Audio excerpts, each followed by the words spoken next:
Bismillahir Rahmanir Rahim. Assalamu alaikum wa rahmatullah. So, first of our new series of book reviews, hopefully, that we'll be doing. Wanted to talk today about a book that I read recently. Tell you a bit about this book called A Very British Muslim Activist by a guy called Scott Jordan. And it's all about the life of Ghayasudin Siddiqui. Now, Ghayasudin Siddiqui was one of the most prominent British Muslim activists during the 80s and 90s and 2000s. And he's still alive, I believe, lives in Cheshire. Why did I get this book, and where did I find this book? Well, to be honest, I can't remember exactly where I got this book from, but it was lying on my shelf for a while. I think for the last, couple of years, I've been thinking about activism amongst the Muslim community in this country, and the fact that we're several million Muslims in this country, we're the largest minority, but is it reflected in the amount of influence and power that we hold within this society? And especially, I think, thinking about those sort of Muslims in this country, our generation, the younger generation, many that were influenced by what they're now calling traditional Islam, people like Sheikh Hamza and so on. A lot of us were quite encouraged into going to studying Islam and so on, but then I wonder if there was anything that came after the studies for some people. Was there any activism? Was there any efforts to change one's society, to change one's community, to influence the wider Muslim community in Britain and even globally?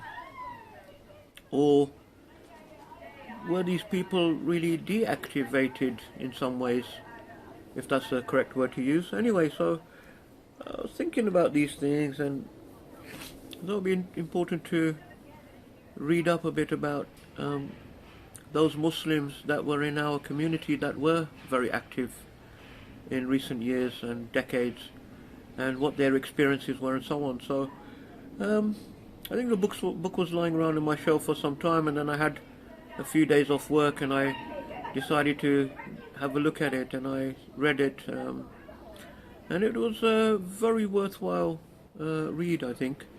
The author, Scott Jordan, is an American guy. I think he's maybe a journalist or something. Anyway, he was introduced in this country, and he was encouraged to do this book, to write the biography of Ghayasudin Siddiqui. He went and lived with Ghayasudin Siddiqui for a while and interviewed many people who are involved in this story. And he says that his intention was just to write the story about the life of Ghayasudin Siddiqui, not to make any sort of sociological or anthropological type of critique of it or anything. So yeah, it's literally just a telling of his life and so on, which is what I really wanted anyway.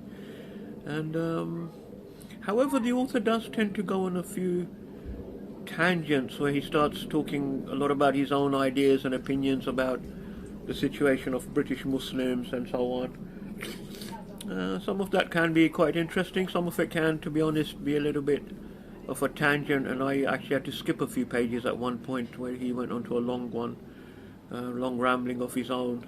But anyway, you can get out of the book what you need to. I was particularly interested in, as I said, that history, that part of our very recent history, because Ghayasudin Siddiqui was involved in setting up of the Muslim Parliament of Britain and the Halal Food Authority, which was quite a sort of a breakthrough type of initiative in terms of the Muslim community in Britain and in the West generally. And also, just to understand the psychology of such people. Because the interesting thing, these sort of people that are very active, and not everyone has that. And for example, when Ghayasudin Siddiqui was a young man in Pakistan studying in university, there was a story once when he came across a woman who was just in the street, and she was crying, very distressed, and he asked her what's wrong, and she said her husband had died and there was no one, she had no one to help to arrange for the funeral and things like that, and her husband was Hindu, she had no one to help to cremate him. So Ghayasudin Siddiqui immediately took it upon himself.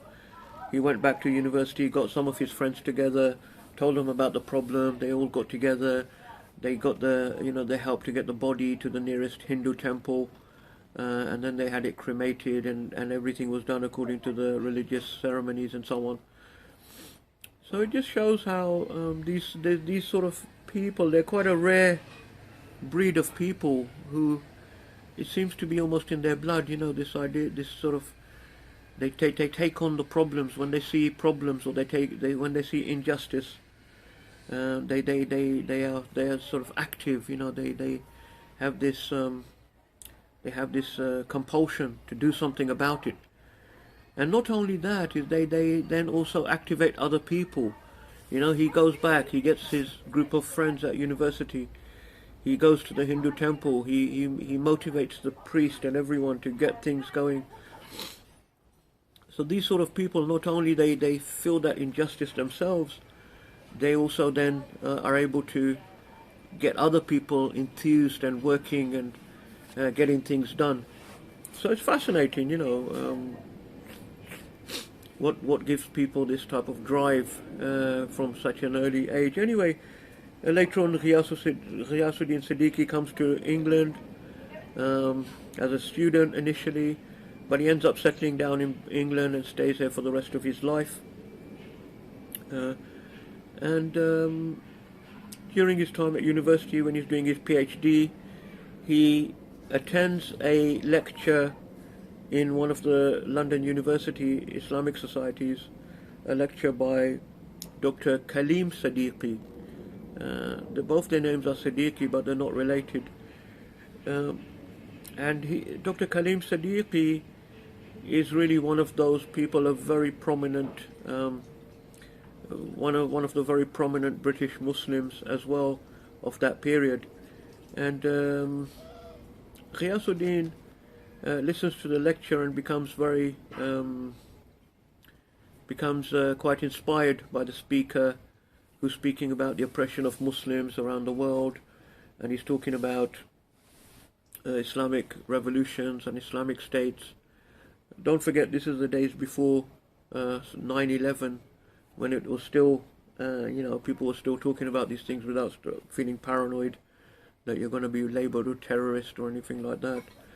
And so he's listening to this, and then he becomes very inspired, and he meets up with Dr. Kaleem Siddiqui, and they form a lifelong relationship, friendship, and Ghayasudin Siddiqui becomes his right-hand man, really, in which carries on for several decades, and they go through setting up a lot of these things together.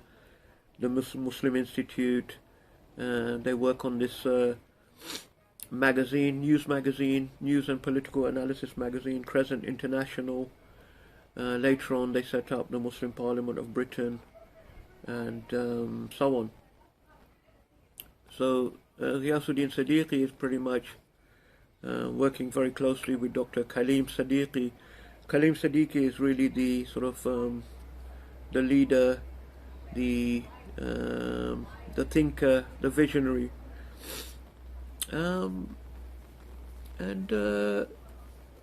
he needs Ghayasudin as well, because these visionaries and leaders, they need the people that are enthusiastic and active around them to help them.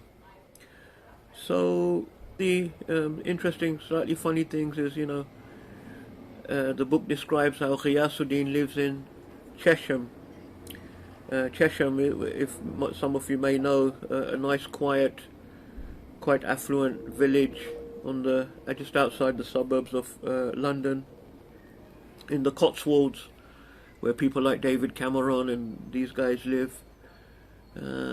Very picturesque, comfortable English suburb, village. And Kaleem Siddiqui lived in Slough, once again one of the outskirt towns of London, in his suburban semi-detached. So, it's sort of like the author's sort of, picking up on that sort of slightly, not comical, but slightly funny scene of these guys, living in their suburban houses, drinking their cups of tea and samosas, and planning the Islamic revolutions.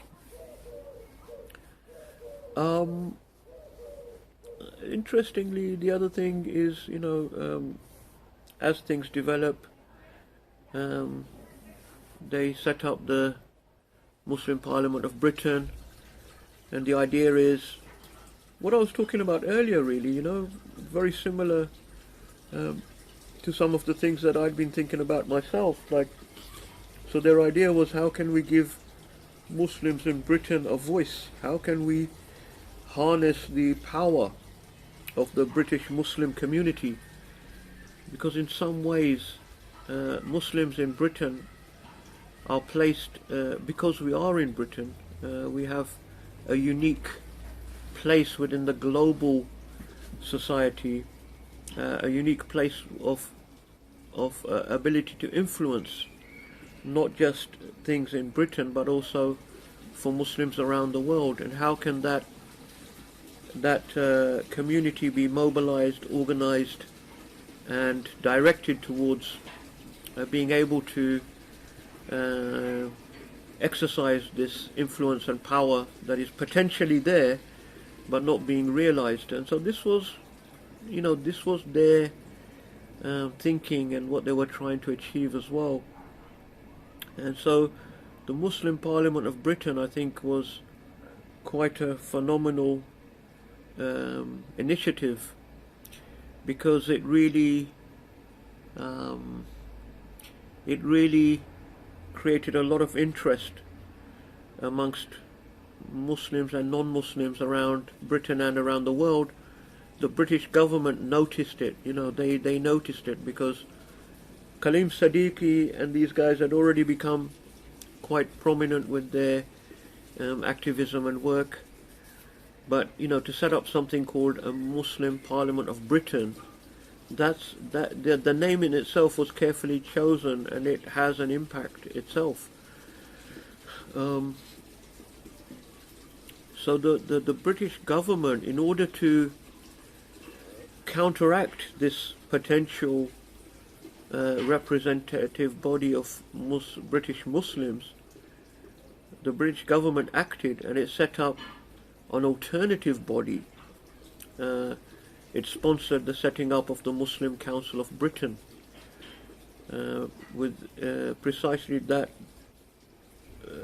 task, that it should be an alternative. It should sideline the Muslim Parliament of Britain, which was out of the control of the British government, and that was not something that they wanted to tolerate. I'm going to, in my next book review, talk more about Kaleem Siddiqui and the Muslim Parliament of Britain. So anyway, for now, just to say then the book goes on to describe how, after Dr. Kaleem Siddiqui passed away, rahimahullah, the leadership of the Muslim Parliament of Britain went to Ghayasudin Siddiqui. And as very interesting how things then panned out, as often happens when you have a very strong visionary or say charismatic leader. After his death, gradually the organization unraveled, really, and slowly disintegrated due to differences and conflicts within the trustees of the organization and so on. So eventually the Muslim Parliament of Britain died and is no more. Out of interest, I looked up some of the other things like Crescent International, the magazine that the Siddiquis were using during the 70s, 80s and 90s, and had become a very effective tool. It is still around online, but obviously not has the prominence that it had at that time. So yeah, that's it really. I think it was an interesting read, especially for us to understand about this recent history of the presence of Muslims in Britain, and things have moved on a lot in the last 10, 20 years since that time. September 11th, 2001 was a massive shift in the situation of Muslims generally in the West, but the Muslim community in Britain has moved on a lot. It's matured. The situation is quite different, but it's very important to learn from the experience of those generation before us and what they did and what they went through, so we can learn from that as well and help us to understand our situation today. Jazakumullah khairan. Wassalamu alaikum.